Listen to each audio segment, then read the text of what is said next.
گھبراؤ مت، آزمائشیں تمہارے لیے رحمت کا پیغام ہوتی ہیں۔ غصہ چھپی ہوئی آگ ہے، الفاظ اس میں مت ڈالو ورنہ یہ تمہیں جلا دے گی۔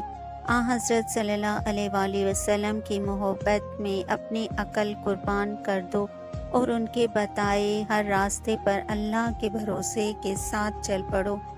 جس دل میں باطن کا نور آ جائے وہ کامل عقل مند بن جاتا ہے۔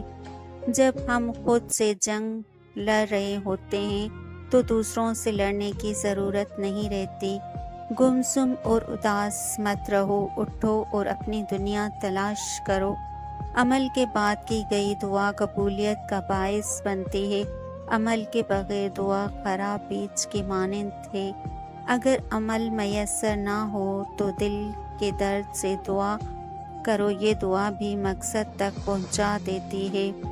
جو کچھ ہم اللہ کو قرض دیتے ہیں یعنی نیک عمل کرتے ہیں، اس کا فائدہ دراصل ہمیں ہی ملتا ہے۔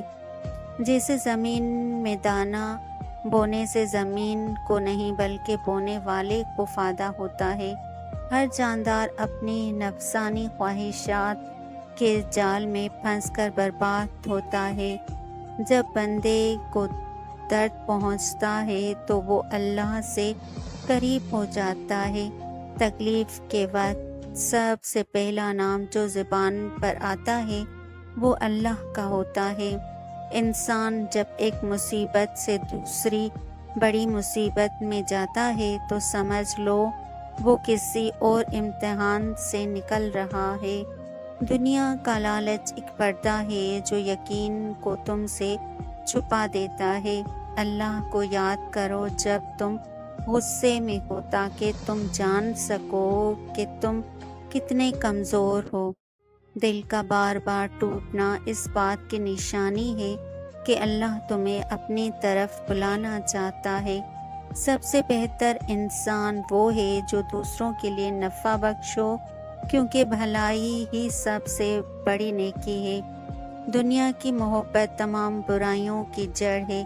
آخرت کی فکر کرو، یہی اصل ٹھکانہ ہے۔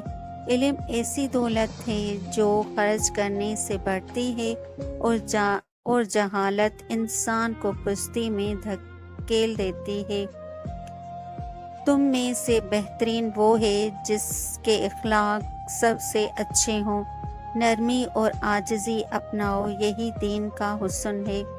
نماز وہ ستون ہے جو دین کو قائم رکھتا ہے، اسے مضبوطی سے تھام لو، یہی نجات کی راہ ہے۔ صبر کامیابی کی کنجی ہے، مشکلات میں بھی استقامت دکھاؤ۔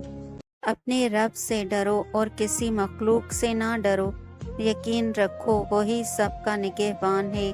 اگر تم شکر گزار بنو گے تو اللہ تمہیں اور زیادہ دے گا۔ ناشکری سے بچو، اس میں تمہارا نقصان ہے۔ جو اللہ سے محبت کرتا ہے وہ اس کی مخلوق سے بھی محبت کرتا ہے۔ اپنے بھائیوں پر رحم کرو، اللہ تم پر رحم کرے گا۔